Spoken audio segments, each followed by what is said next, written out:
Leitura do livro Exposição do Princípio Divino, capítulo 6, O Segundo Advento, parte 2. Se o Senhor vier nas nuvens, com som de trombetas de anjos, todos serão capazes de vê-lo. Quem então desejaria ver um dia do Filho do Homem e não o veria? Contudo, Jesus predisse que o povo não veria o dia. No primeiro advento de Jesus, o dia do Filho do Homem ocorreu na terra com o seu nascimento. Contudo, com a descrença, os judeus não puderam ver o dia. Da mesma forma, no segundo advento de Cristo, o dia do Filho do Homem ocorrerá com o seu nascimento na terra. Não obstante, muitos cristãos não serão capazes de ver o dia, porque, como estão convencidos de que o Cristo virá de uma maneira miraculosa, eles não crerão nele e nem o seguirão, mesmo depois de encontrarem-se com ele. Assim, mesmo que o dia do Filho do Homem já tenha ocorrido, eles não serão capazes de vê-lo. Dir-vos-ão, ei-lo aqui ou ei-lo ali, não vades nem o sigais. Como foi discutido anteriormente, nos últimos dias os cristãos que tiverem atingido um bom nível espiritual podem receber a revelação de que eles são o Senhor. Não compreendendo a base do princípio para tal revelação, é possível que muitos deles se autoproclamem como sendo o escolhido, o Messias. Assim, mesmo sem o saber, muitos se tornarão os anticristos que antecederão a vinda do Senhor. Por isso, Jesus disse as seguintes palavras como uma advertência para que o Cristo não seja confundido com tais pessoas. Porque como relâmpago ilumina desde uma extremidade inferior do céu até a outra extremidade, assim será também o Filho do Homem no seu dia. Quando Jesus nasceu, a notícia do nascimento do rei dos judeus alcançou o rei Herodes e agitou toda Jerusalém.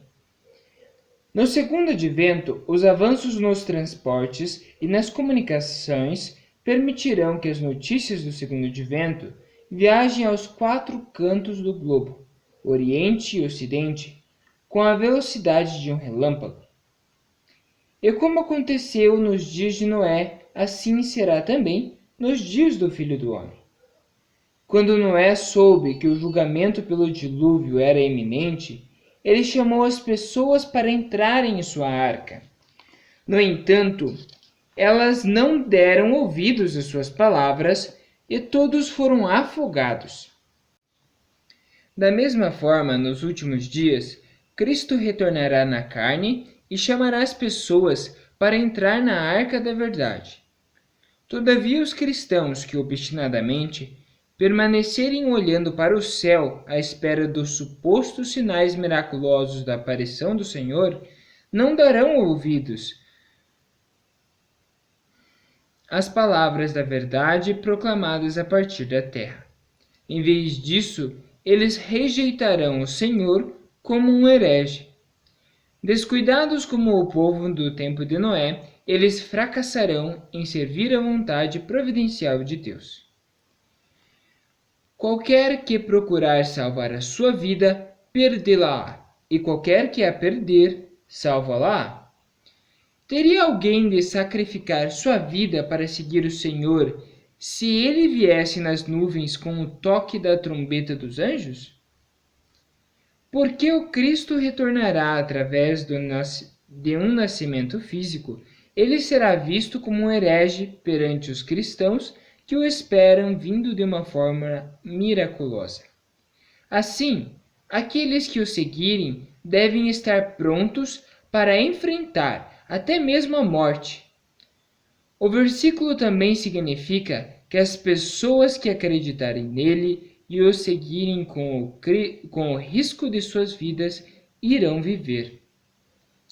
Se por outro lado, levados pelas circunstâncias mundanas, eles se voltarem contra o Cristo e se afastarem dele para salvar suas próprias peles, a morte virá sobre eles. E respondendo disseram-lhe: Onde, Senhor? E ele disse: Onde estiver o corpo, ali se ajuntarão as águias. Essa foi a resposta de Jesus à pergunta sobre o local do segundo advento. Recordamos que as aves de rapina desceram sobre a pomba que não havia sido apropriadamente dividida na oferta de Abraão.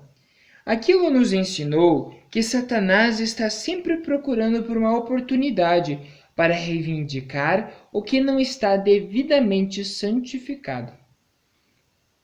Assim podemos compreender o significado da resposta enigmática de Jesus. Tal como os urubus se reúnem ao redor de uma carcaça para comê-la, os demônios se reúnem ao redor daqueles que estão espiritualmente mortos para reivindicá-los. O Senhor, que é a fonte da vida, virá em um local de abundante vida espiritual. Com aquelas palavras, Jesus queria dizer que o Senhor aparecerá entre os crentes fiéis. No segundo advento de Cristo, pessoas de fervorosa fé se reunirão em um lugar com a assistência de muitos espíritos. Este será um lugar de vida onde o Senhor aparecerá.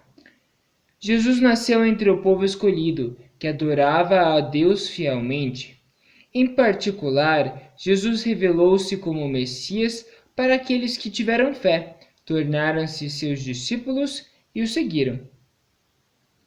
Uma vez que Cristo nascerá na terra em seu segundo advento, está escrito: E deu à luz um filho, um varão, que há de reger todas as nações com vara de ferro.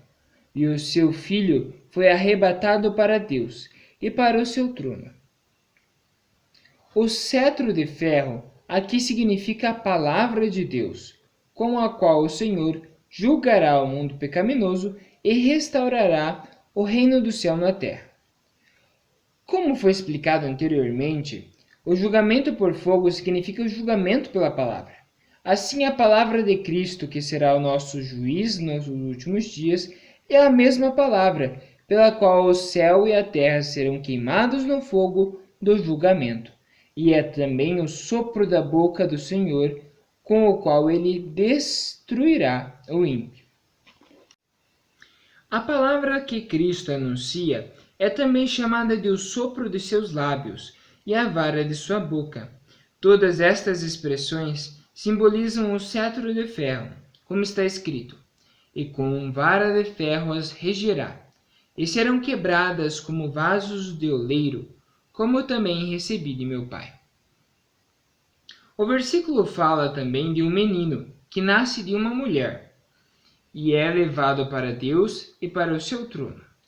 Quem então nasce de uma mulher como alguém digno de se sentar no trono de Deus e reger todas as nações com a palavra de Deus? Tal pessoa não pode ser outro senão o Cristo no segundo advento, que nascerá na terra, como um novo nome conhecido somente por ele mesmo. Ele regerá como o Rei dos Reis e construirá o reino do céu na terra. No início do Evangelho de Mateus, há um registro de 4 mulheres adúlteras ou pagãs na linhagem de Jesus.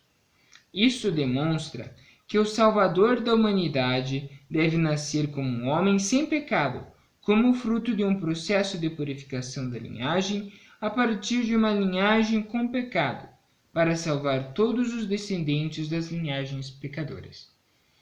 Muitos cristãos têm interpretado a mulher do versículo acima como a igreja. Eles formularam esta interpretação baseada na premissa de que Cristo no segundo advento viria das nuvens. Alguns cristãos acreditam que o segundo advento de Cristo ocorre toda vez que Jesus entra nos corações das pessoas, através da descida do Espírito Santo. Contudo, Jesus tem morado nos corações dos crentes fiéis desde sua ressurreição e da descida do Espírito Santo em Pentecostes. Se este fosse o verdadeiro significado do segundo advento, então ele já teria ocorrido há 2000 anos. Além do mais, algumas denominações ensinam que Jesus retornará como um espírito. Entretanto, imediatamente após a sua ressurreição do túmulo no terceiro dia, Jesus apareceu diante de seus discípulos com a mesma aparência que tinha durante sua vida terrena. Desde aquele tempo, ele tem livremente visitado e educado muitos cristãos que alcançaram um elevado nível espiritual. Assim, em outra interpretação da segunda vinda, também já teria ocorrido 2000 anos atrás. Se essas fossem as interpretações corretas, não teríamos razão nenhuma para aguardar o histórico segundo advento, nem para olhar para o futuro à espera do dia no qual se cumprirão nossas mais estimadas esperanças. Bom, este foi o dia de hoje. O que vocês acharam? Comente seus comentários, deixe aqui embaixo a sua opinião. Se você gostou, deixe um gostei aqui no vídeo e se inscreva nos nossos canais. Até o próximo vídeo.